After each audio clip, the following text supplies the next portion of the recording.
ఈరోజు నేను ఇక్కడికి వచ్చింది రెండు ప్రతిష్టాత్మక కార్యక్రమాల్లో పాల్గొనడానికి వచ్చాను. మొట్టమొదటిది ఆంధ్ర యూనివర్సిటీ 100 ఏళ్ల పండుగ. ఇదొక చరిత్ర. ఇదే రేపు విశాఖపట్నంలో ప్రపంచంలో నెంబర్ 1 టెక్నాలజీ దిగ్గజం గూగుల్ డేటా సెంటర్ అతి పెద్ద ఇన్వెస్ట్మెంట్. ఆర్థిక సంస్కరణలు వచ్చిన తర్వాత $15 బిలియన్ ఈ విశాఖపట్నంలో పెడుతున్నారంటే అది విశాఖపట్నం యొక్క మహిమ.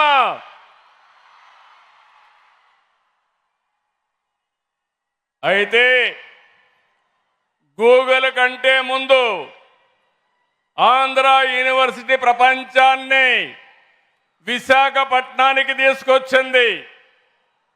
58 దేశాల విద్యార్థులు ఈ యూనివర్సిటీ చదువుతున్నారంటే రాష్ట్రానికే గర్వకారణం, దేశానికే గర్వకారణం. రేపటి నుంచి, ఈ రోజటి నుంచి విశాఖ విశ్వనగరి, విశాఖ గ్లోబల్ సిటీ. ఇది అన్స్టాపబుల్. ఎవరు స్టాప్ చేయలేరని చెప్పి కూడా నేను మీకు తెలియజేస్తున్నా. 100 సంవత్సరాలు చరిత్ర, ఒక బ్రాండ్.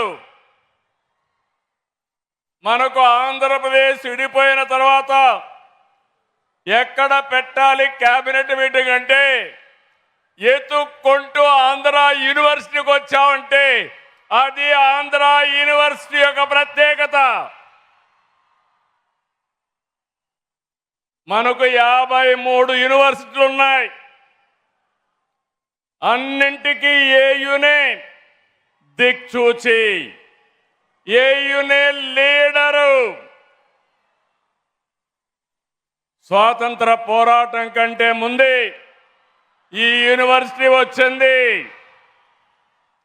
జైపూర్ రాజు విక్రమదేవ్, విజయనగరం గజపతి రాజు వంశం, పిఠాపురం మహారాజు, నూజివీడు జమీందారు, బొబ్బిలి రాజులు, ఇలాంటి ప్రతి ఒక్కరు కూడా ఈ యూనివర్సిటీకి కృషి చేశారు. అది విన్నప్పుడు నాకు చాలా ఆనందం కలుగుతుంది. వాళ్ళందరినీ మనం స్మరించుకోవడం మన ధర్మం, మన బాధ్యత. తొలి వైస్ ఛాన్సలర్ కట్టమంచి రామలింగారెడ్డి గారు బలమైన పునాదులేశాడు. 100 సంవత్సరాలు అతిథిగా నేను వచ్చాను. ఆయన కూడా చిత్తూరు జిల్లా వాసే. ఆ రోజు ఫౌండేషన్ వేశాడు.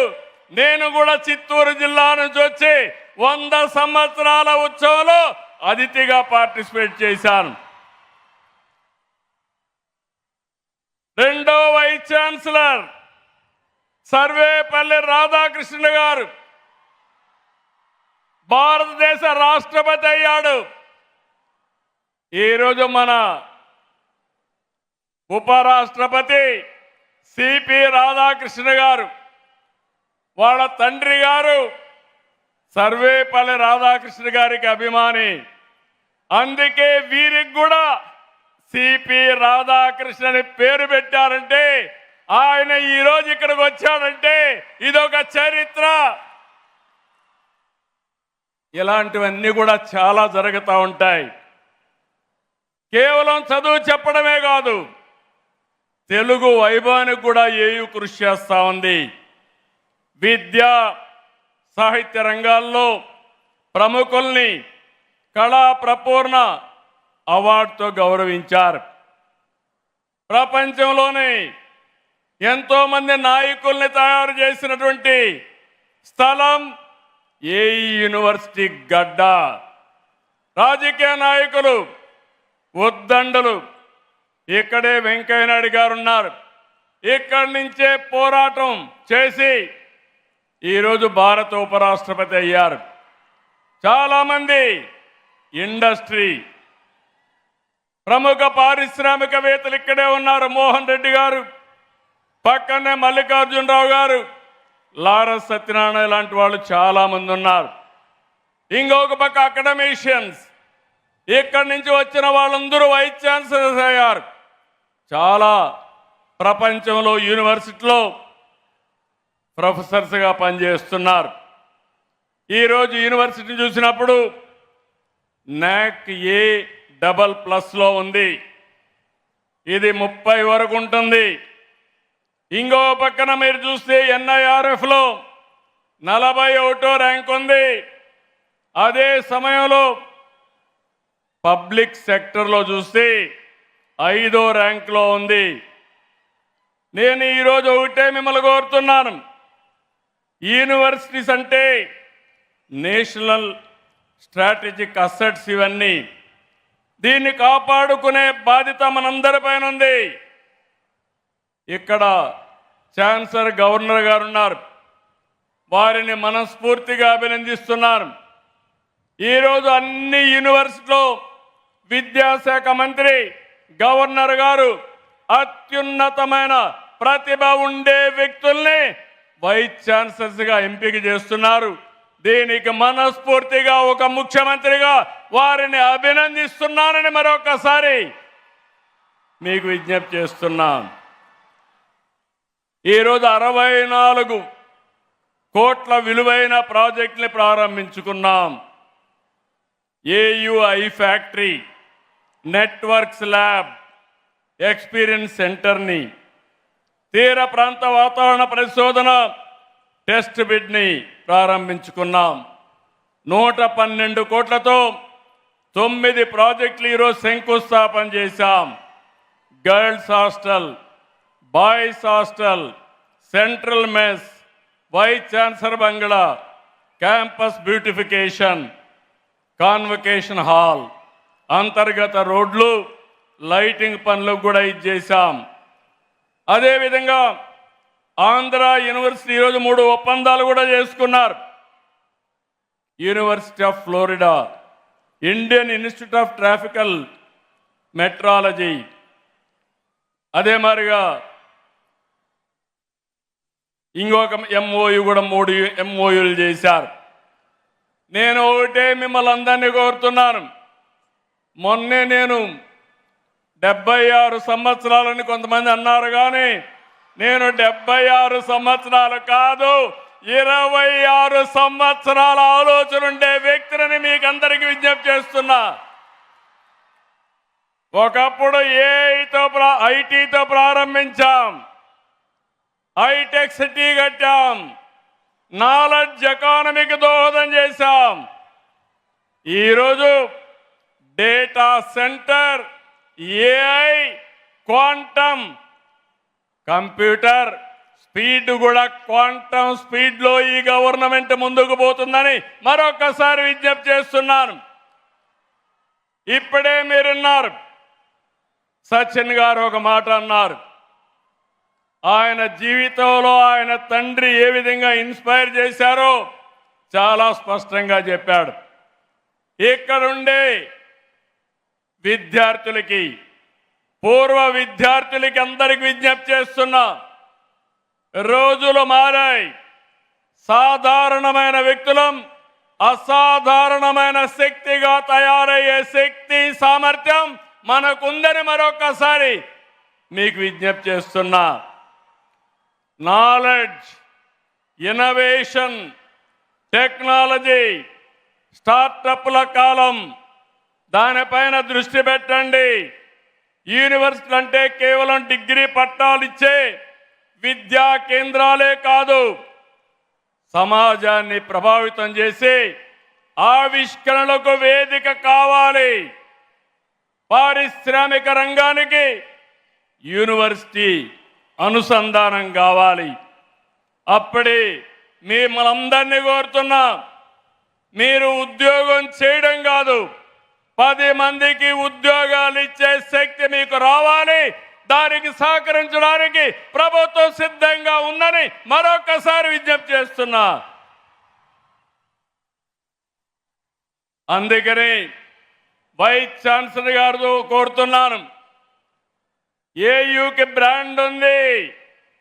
మీరు అడిగితే ప్రపంచంలో ఉండే యూనివర్సిటీలన్నీ మీతో ఎంఓయూలు చేసుకోవడానికి సిద్ధంగా ఉన్నారు, భాగస్వామి అవుతారు. రేపు రాబోయేలో 100 దేశాల నుంచి స్టూడెంట్లు మన ఏయూలో చదివే రోజు తొందరలోనే వస్తుంది. రెండోది, సరికొత్త ఆలోచనలు, ఆవిష్కరణలతో, నాలెడ్జ్తో సంపదకు సృష్టించే మార్గదర్శకులుగా మీరు తయారు కావాలి. ఈ ప్రభుత్వం ఒక ఆలోచన ఒకటి, 1 ఫ్యామిలీ 1 ఆంటర్‌ప్రెన్యూర్. ఆంధ్ర యూనివర్సిటీ ఎంతమందిని తయారు చేయగలుగుతారో అది మీ మీద ఆధారపడుతుంది. ఇక్కడనే రతన్ టాటా ఇన్నోవేషన్ హబ్ కూడా ఇక్కడే పెట్టాం. భవిష్యత్ అంతా డేటా సెంటర్, ఏఐ, క్వాంటమ్ రంగాలదే. అందుకే దీనికి ప్రాధాన్యత ఎక్కువ ఇస్తున్నాం. నేను ఎప్పుడూ ఒకటే చెప్తాను, పిల్లలకు పేరెంట్స్ ఇచ్చే ఆస్తి చదువు. చదువుతో ప్రపంచాన్ని జయించే ఆత్మవిశ్వాసం వారికి వస్తుంది. మీ క్యాంపస్ను చూస్తే ఇప్పుడే మీ మంత్రి గారు చెప్పినట్టు నాకు కూడా చాలా అసూయ కలుగుతుంది. సుందరమైన ప్రాంతం ఈ యొక్క ఏయూ యూనివర్సిటీ. మీకేదైనా స్ట్రెస్ ఉంటే సచిన్ గారు చెప్పినప్పుడు పక్కన దిగి సముద్రం పక్కనకి వెళ్ళి ఒకసారి ప్రశాంతమైన వాతావరణంలో వాకింగ్ చేస్తే ఎక్కడ లేని శక్తి మీకు వస్తుంది, దాంట్లో సందేహం లేదు. బ్యూటిఫుల్ క్యాంపస్, మీరందరూ అదృష్టవంతులు. నాకు అనిపిస్తా ఉంది, మళ్ళా ఇక్కడ చదువుకుంటే ఎంత బాగుంటుందో అనే ఆలోచన వచ్చే పరిస్థితి వస్తూ ఉంది. ఈ విశ్వవిద్యాలయం భావితరాల నాయకుల్ని తయారు చేయాల్సిన అవసరం ఉంది. నేను అందుకనే మీ మంత్రి గారు 250 కోట్లు అడిగాడు. నేను ఒకటే మీ యూనివర్సిటీ వైస్ ఛాన్సలర్కి ఒక టార్గెట్ ఇస్తున్నా. ఆ టార్గెట్ మీరు ఆలోచిస్తే ఆంధ్ర యూనివర్సిటీ భారతదేశంలో టాప్ 5లో ఒకటి కావాలని నా ఆకాంక్ష. దానికి రాత్రింబగళ్ళు చేయాలి. ప్రపంచంలో టాప్ 100లో ఆంధ్ర యూనివర్సిటీ ఉండాలి. దీనికోసం డబ్బులు కూడా కావాలి. అందుకే నేను అనౌన్స్ చేస్తున్నా, 500 కోట్ల రూపాయలు ఆంధ్ర యూనివర్సిటీకి ఇస్తాం. మా మల్లికార్జునరావు గారు లేచి చప్పట్లు బాగానే కొట్టాడు. మల్లికార్జునరావు గారు, మోహన్ రెడ్డి గారు, ఇక్కడ లారస్ సత్యనారాయణ గారు, అందరూ వ్యాపారస్తులు ఉన్నారు. మీ అందరికీ అప్పచెప్తున్నా, ప్రతి ఒక్క విద్యార్థి 1 రూపాయి అయినా కాంట్రిబ్యూట్ చేసి మరో 500 కోట్ల రూపాయలు కార్పస్ అభివృద్ధి కావాలి. సిద్ధమా తమ్ముళ్ళని మిమ్మల్ని అడుగుతున్నా. ఇక్కడ ఉండే తమ్ముళ్ళు ఏంటని అడుగుతున్నా. ఇక్కడ మా ప్రొఫెసర్స్ ఉన్నారు, అందరూ కూడా వివిధ స్థాయిల్లో ఉన్నారు. ఇక్కడ ఉండే మోహన్ రెడ్డి గారు, ఇక్కడ ఉండే మల్లికార్జునరావు గారు, లారస్ సత్యనారాయణ గారు. మీరు అనుకుంటే ఇది సాధ్యం చేస్తామని వాళ్ళకందరికీ హామీ ఇమ్మని కోరుతున్నా. తప్పకుండా సంకల్పం ఉంటే 100 సంవత్సరాలు చరిత్రలో చెప్తున్నా, మళ్ళీ ఇది రాబోయే 100 సంవత్సరాల్లో మరొక చరిత్ర క్రియేట్ చేసి భారతదేశంలోనే ఒక బెస్ట్ బ్రాండ్గా తయారవుతుందని చెప్పి తెలియజేసుకుంటూ అలాంటి యూనివర్సిటీకి వచ్చి ఈరోజు పార్టిసిపేట్ చేయడం ఇది నా పూర్వజన్మ సుకృతం, నా అదృష్టం. బంగారు లాంటి విద్యార్థులు ఉన్నారు, మంచి మనసుండే ప్రొఫెసర్లు ఉన్నారు. అందరికీ విజ్ఞప్తి చేస్తున్నా, నేను ప్రపంచంలో ఉండే నాలెడ్జ్ని తీసుకొస్తాం. మీ మంత్రి గారు కూడా అన్ని కంపెనీలు తీసుకొచ్చే పరిస్థితిలో ఉన్నారు. మా ఆలోచన ఒకటి, నేను కానీ మా మిత్రుడు పవన్ కళ్యాణ్ గారు జనసేన అధినేత ఈ రాష్ట్రాన్ని పునర్నిర్మాణం చేయాలని ముందుకొచ్చాం. ఈ పునర్నిర్మాణ కార్యక్రమానికి, తెలుగు జాతి పూర్వ వైభవానికి మన ప్రియతమ ప్రధాని నరేంద్ర మోడీ గారు పూర్తిగా సహకరిస్తున్నారు. వారి సంకల్పం వికసిత్ భారత్ 2047, మా సంకల్పం స్వర్ణాంధ్రప్రదేశ్ 2047.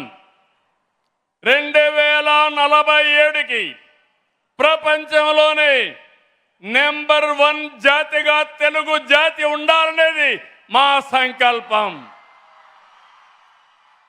ఆ సంకల్ప జైత్ర యాత్ర ప్రారంభం ఈ ఆంధ్ర యూనివర్సిటీ నుంచేనని చెప్పి ఈ విశాఖపట్నం నుంచే ప్రారంభిస్తున్నాం.